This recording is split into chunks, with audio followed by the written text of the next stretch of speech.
Hello दोस्तों, welcome back to YouTube channel RD classes. दोस्तों यहाँ पर बात करेंगे शिक्षा जगत की बहुत ही बड़ी खबर और इस खबर का अर्थ क्या निकल रहा है, इसका सार क्या है, समझे बगैर लोग इसे पढ़ लेते हैं और फॉरवर्ड कर देते हैं।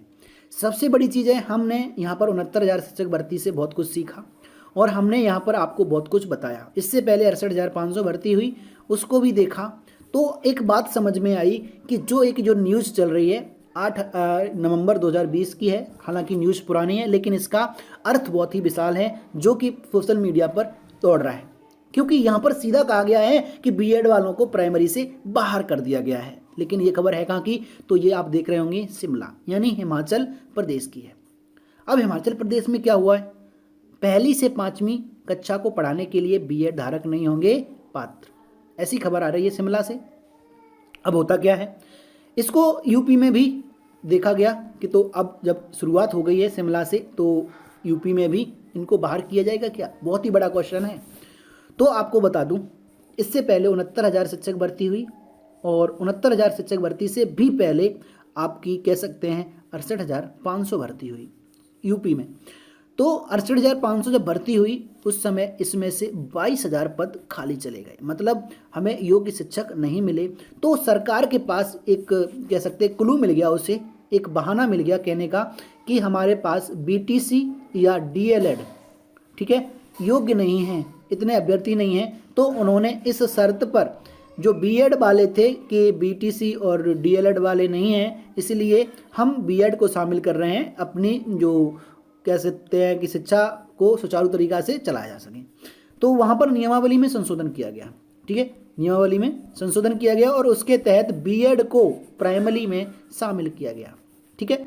अब बात आ जाती है कि अगर संशोधन के बाद बीएड प्राइमरी में शामिल है तो इतना आसान हटाना है क्या। तो आपने देखा होगा कि बहुत सारे बच्चों ने एक संगठन है बीटीसी डीएलएड करके संगठन बनाया है बीटीसी डीएलएड वालों ने, और उन्होंने सुप्रीम कोर्ट में केस भी चल रहा है और उस केस में बीएड को प्राइमरी में यानी पात्र न मानने के लिए, यानी अयोग्य ठहराने के लिए ये याचिका पड़ी हुई है, जिस पर सुनवाई चलती रहती है। लेकिन अभी तक कुछ भी क्लियर नहीं हुआ है कि बीएड वाले यूपी में बाहर हैं या नहीं उस केस के थ्रू। लेकिन अब हम आपको बताते हैं इसका सही अर्थ क्या है, ठीक है। तो सबसे पहले समझना है आपको कि ये जो शिमला की न्यूज़ है हिमाचल प्रदेश की, उसमें क्या लिखा है। तो एक बार 1 मिनट में पढ़ लेते हैं, उसके बाद हम आगे की चर्चा यूपी पे करते हैं। शिमला 7 नवंबर की है। प्रदेश में पहली से 5वीं कक्षाओं के छात्रों को पढ़ाने के लिए जेबीटी डीएलएड ही पात्र होंगे। इस संबंध में सरकार ने national council for teacher education को पत्र जारी कर यह स्पष्ट कर दिया है। ये एक संस्था है टीचिंग के लिए, शिक्षा जगत की, तो उसके लिए सरकार ने एक पत्र जारी किया है। शिक्षा सचिव की ओर से जारी पत्र में स्पष्ट किया गया है कि बीएड डिग्री धारक पहली से 5वीं कक्षा को पढ़ाने के लिए पात्र नहीं होंगे। इन्हें 6ठी से 10वीं कक्षाओं को पढ़ाने के लिए पात्र माना जाएगा। National council for teacher education ने कुछ समय पहले राज्यों को पत्र जारी किए थे, जिसमें जेबीटी डीएलएड के साथ साथ बीएड डिग्री धारकों को भी पात्र होने का हवाला दिया गया। जब यह हवाला दिया गया तो अब प्रदेश सरकार ने पत्र जारी कर स्पष्ट किया कि राज्य में जेबीटी डीएलएड प्रविष्टियों की संख्या पर्याप्त है, इसलिए बीएड डिग्री धारक आवेदन के लिए पात्र नहीं माने जाएंगे। अब एक चीज़ समझ में आई, तो इससे एक चीज़ तो यहाँ भी समझ में आ गई कि जो वर्ल्ड वार कह सकते हैं, ये पूरे राष्ट्र में यानी भारत में जब ऐसा किया गया कि जो बीएड थे, जो डीएलएड और बीटीसी थे वो कम हुए, तो ये जारी कर दिया गया कि जहाँ डीएलएड या बीटीसी कम हैं वहाँ पर बीएड को शामिल किया जाए, तो हर जगह शामिल कर लिया गया। लेकिन अब यहाँ पे पर्याप्त संख्या में जब डीएलएड बीटीसी हो गए तो यहाँ पर इनको बाहर कर दिया गया बीएड को अब प्राइमरी से, ठीक है। रीज़न क्या है, रीज़न वही था, ये जब मौका दिया गया था वो सिर्फ इसलिए दिया गया था क्योंकि इनके लिए बीटीसी और डीएलएड पर्याप्त नहीं थे। अब चर्चा करते हैं कि यूपी में क्या होगा। समझ लीजिएगा, यूपी भी एक बहुत बड़ा राज्य है, आपको पता है, और यहाँ पर एक बहुत बड़ी संख्या में, अभी फिलहाल देखा जाए तो बहुत बड़ी संख्या में बीएड वाले हैं, ठीक है। लेकिन ये संख्या बीच में अभी जो देखी गई थी तो बीटीसी की ज़्यादा हो गई थी। क्यों?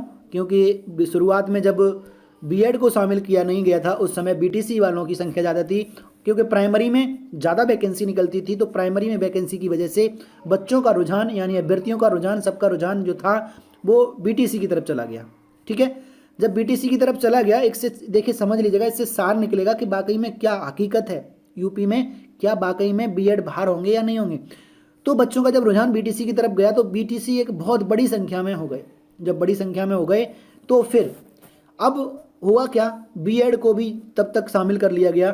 ठीक है, किसमें, बीएड को भी शामिल कर लिया गया प्राइमरी में। जब प्राइमरी में शामिल कर लिया गया तो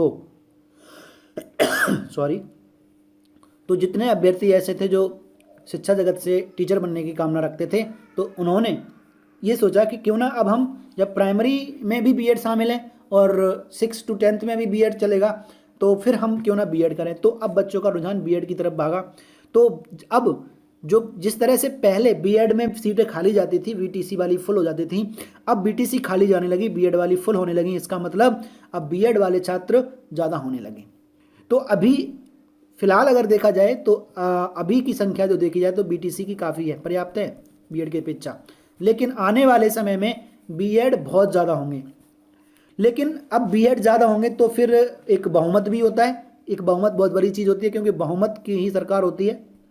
बीएड का अगर बहुमत ज़्यादा हुआ तो फिर यहाँ पर इसको निकालना बहुत मुश्किल होगा। हालांकि रूल में चेंज किया गया है, क्यों किया गया है, नियमावली में संशोधन हो चुका है। तो अभी बात यह है कि अगर प्रेशर अभी ज़्यादा रहा तो बीएड एक बार को अभी बाहर हो सकता है, क्योंकि पर्याप्त मात्रा में बीटीसी है। लेकिन जब इनकी संख्या ज़्यादा होगी तो आपको पता है बहुमत जिसके पास होगा उसके फेवर में कह सकते हैं डिसीजन जाते हैं।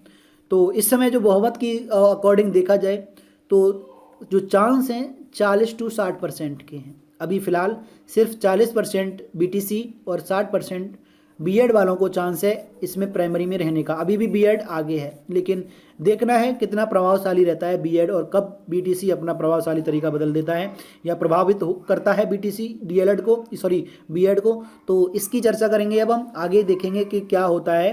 फिलहाल तो यही है कि जो शुरुआत है वो हो चुकी है हिमाचल से, लेकिन इसका असर यूपी में दिखता है कि नहीं दिखता है, इसको आगे आने वाले समय में डिसाइड किया जाएगा। चलिए, तो वीडियो अगर पसंद आए तो दोस्तों लाइक शेयर कर देना।